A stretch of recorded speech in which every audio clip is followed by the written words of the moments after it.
Have you ever considered the possibility that the words you use on a daily basis could steal your health and happiness as you become older? In actuality, a lot of seniors have the bad habit of saying things again and over again that are more detrimental than beneficial. We frequently underestimate the power of words. They have the power to impact your relationships, your self-perception, and even your general well-being. 9 offensive terms and phrases that you should quit using as you age are revealed in this video. Everyone is familiar with these terms, yet nobody discusses them candidly. The frequency with which they infiltrate your everyday interactions may also surprise you. Occasionally, they manifest as self-deprecating jokes, little grievances, or casual expressions of resignation. Without a doubt, though, these bad behaviors can subtly undermine your self-esteem, harm your relationships, and erode your optimism for the future. Keep reading through to the end because I'll go over easy ways to swap out negativity with self-respect, confidence, and encouragement. Let's get going now. First of all, it is irrelevant. It doesn't matter can initially seem innocuous, even pragmatic, as a means of ignoring minor setbacks or averting confrontation. However, after time, this expression may start to act as armor, preventing you from communicating your actual requirements, wants, or emotions. Many older persons find that saying, "it doesn't matter," is easier than taking the chance of being a burden, speaking up, or requesting something they need or want. The problem with this practice is that it frequently results in feelings of invisibility, loneliness, or even hatred. You start to feel that your satisfaction and preferences are not important when you tell yourself and other people that nothing matters. Saying it doesn't matter when someone asks what you want for dinner, what TV show you'd like to watch, or whether you want company for a walk are little examples of how this can manifest. You become less visible in your own life the more you use it. Consider the case of Evelyn, 79, who always complied with her family's recommendations because she told herself it was simpler to not raise an objection. Evelyn said, without thinking, "It doesn't matter." However, she secretly hoped for chocolate cake, just like she had as a child when her granddaughter asked her what cake she wanted for her birthday one day. She spoke up the following year, which restored the specialness of her birthday, but it took bravery. Sharing your preferences is not selfish, according to experts. It's a means of allowing people to meaningfully care for you while remaining involved in life. Try substituting sincere responses, even if they are brief, for "it doesn't matter." At any age, your choices and voice do count. Second, I'm too old. "I'm too old" is one of the few words that can subtly break your spirit. When you consider taking up a new pastime, meeting someone new, relocating, or learning something new, it can manifest itself in a variety of ways. You can limit yourself and shut down opportunities with only 3 words, sometimes before you even give them a chance. Certain tasks are more difficult than they used to be as people age. However, one of the most harmful illusions is the notion that you're no longer able to develop, learn, or enjoy life because you're too old. Our society tells this story, but it's just untrue. There are 90-year-olds who join reading clubs or take trips to destinations they've always wanted to see, 75-year-olds who launch their own enterprises, and 80-year-olds who paint for the first time. Remember Larry? He was 80 years old and always wanted to play the piano.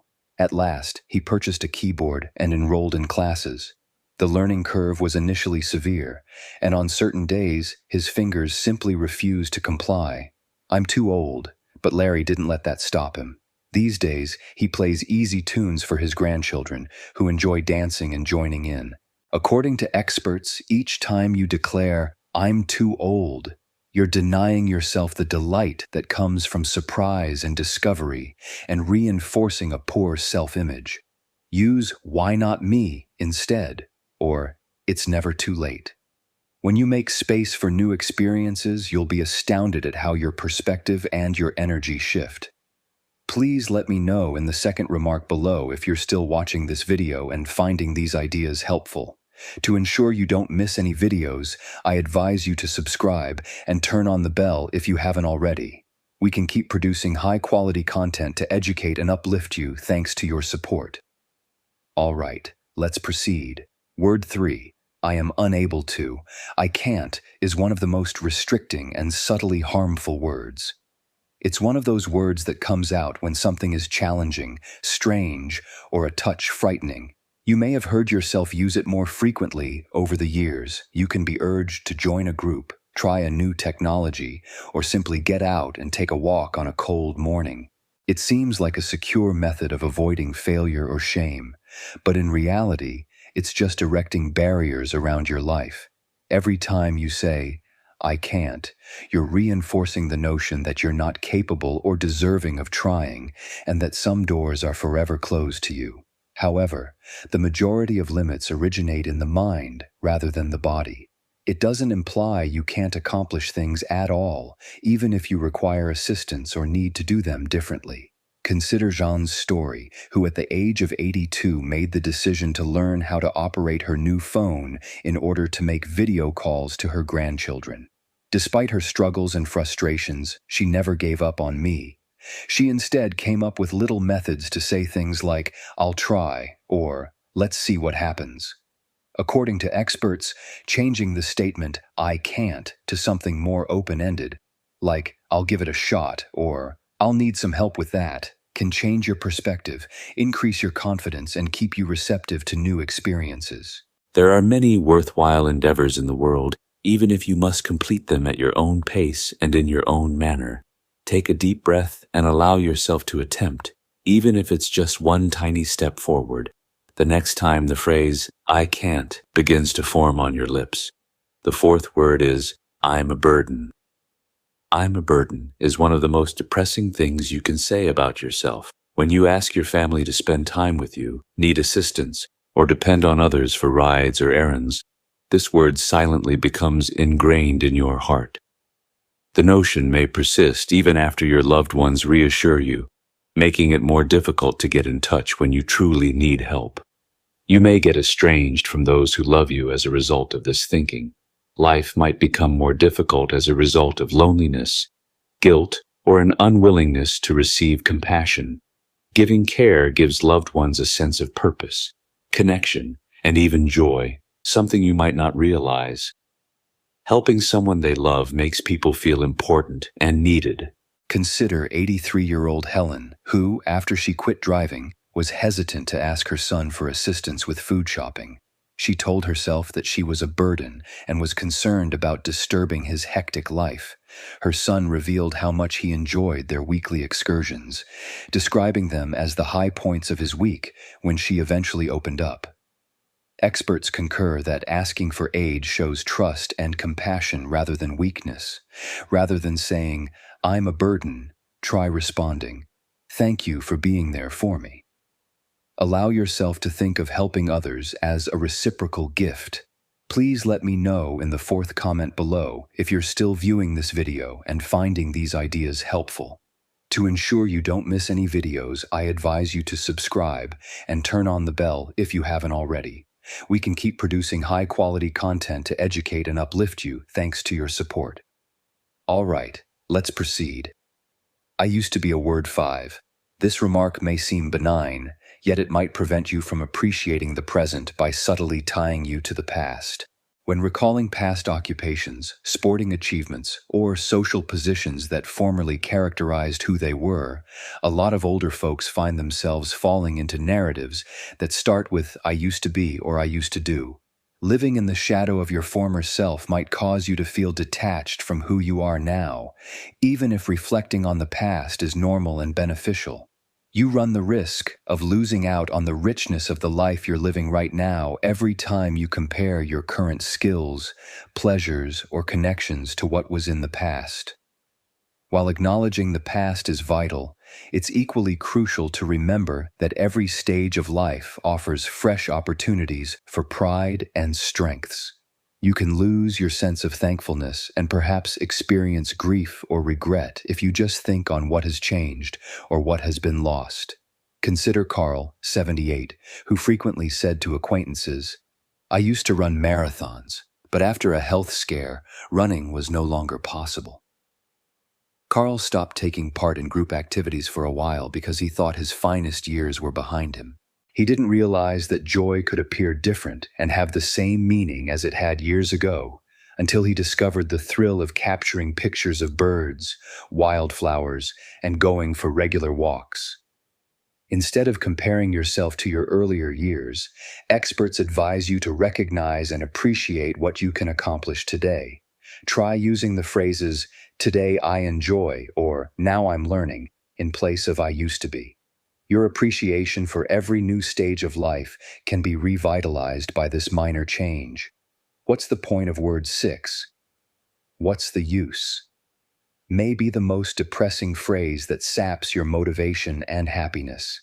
This phrase appears when you encounter obstacles or disappointments, and it may infiltrate your thoughts when you question whether exerting effort is truly important. Perhaps you're inclined to convince yourself there's no use in trying to reach out to friends, quit a good habit, or skip your workouts. This mindset is simple to comprehend, particularly if you've experienced a run of difficult days or if you feel like your development is taking a long time.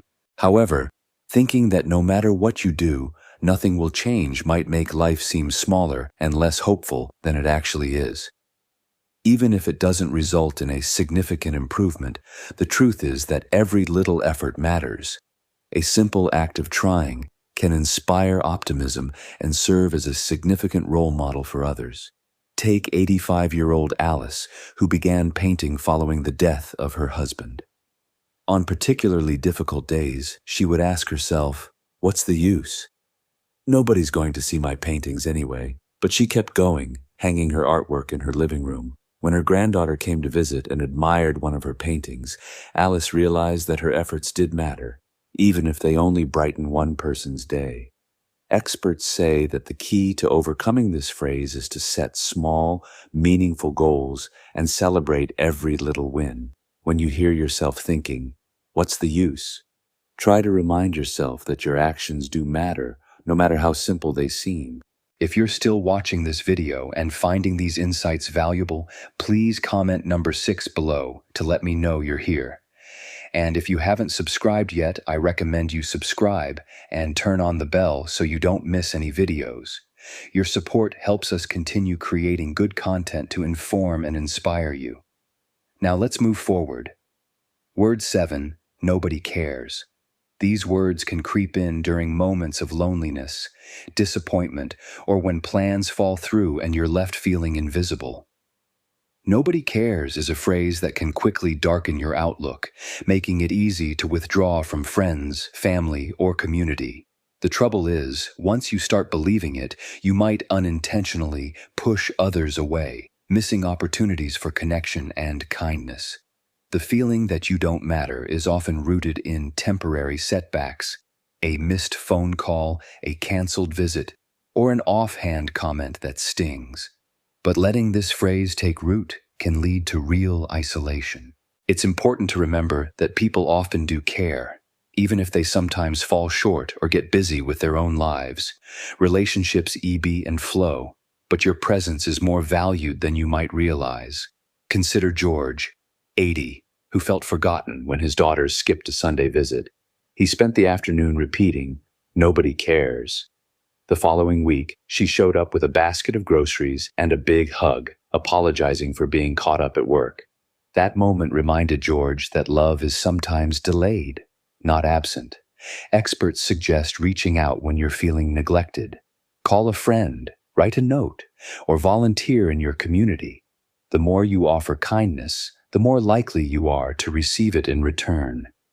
Instead of saying, "nobody cares," try "somebody will notice," or "I'll give someone a call today."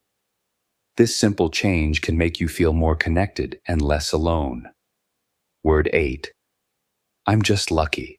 On the surface, "I'm just lucky" might seem like a humble thing to say, especially when you're complimented for staying active, having good health, or enjoying close relationships. But this phrase can actually minimize your own efforts, wisdom, and resilience. It makes it sound as if everything good in your life happened by chance, rather than as a result of your choices, habits, and hard work. When you chalk up every positive thing to luck, you miss the opportunity to acknowledge and celebrate your strengths. You've made decisions, learned from setbacks, and cultivated relationships over a lifetime. There's value in giving yourself credit for perseverance, discipline, and kindness instead of sweeping it all under the rug of luck. Take the example of Nancy, age 76, whose friends always admired her for her positive outlook and active lifestyle. Whenever someone praised her for her energy, she'd laugh and say, "Oh, I'm just lucky." But her daughter reminded her how she made daily walks, healthy eating, and reaching out to friends a priority, none of which were accidental. Experts encourage you to accept compliments with gratitude and acknowledge the effort you put into your well-being. Instead of saying, "I'm just lucky," try responding with, "Thank you, I've worked at it," or "I'm grateful for my choices and my support system." This perspective not only builds self-esteem, but inspires others to take ownership of their own lives, too. Word 9, it's too late. Perhaps no phrase is as quietly limiting or as widespread among seniors as "it's too late." Whether it's starting a new hobby, making a new friend, apologizing for an old mistake, or setting a new goal, those 3 words can slam the door shut on opportunities before you even give yourself a chance. It's a sentiment that can grow louder with each passing year, whispering that the best parts of life are already behind you. But the truth is, as long as you are here, it's never truly too late. There are countless stories of people in their 70s, 80s, or even 90s taking up painting, writing books, learning to swim, or even falling in love. Life continues to offer new experiences if you are open to them. No matter your age, each day brings the potential for joy, growth, and meaningful connection.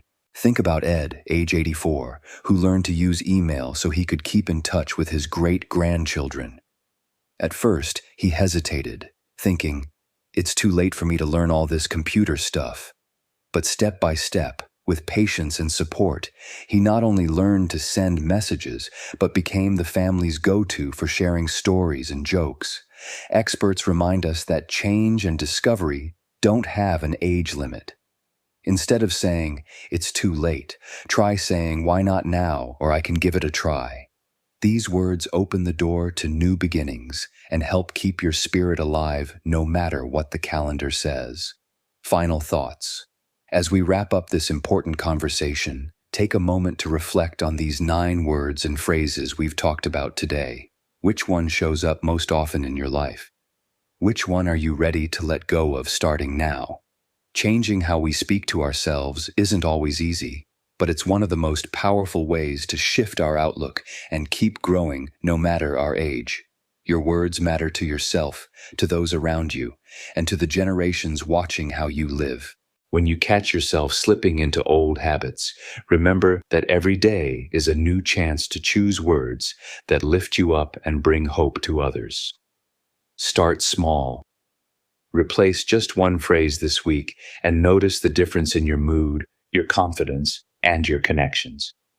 Thank you for joining us today. We'd love to hear from you. Leave a comment below and share one thing you learned today and how you plan to use it in your life. Your thoughts are important to us, so don't hesitate to share them. Reading your comments gives us great motivation and encouragement. If you enjoyed this video and found it helpful, please like, subscribe, and share. Your support helps us continue creating good content to inform and inspire you. Thanks for watching, and we look forward to seeing you in the next video.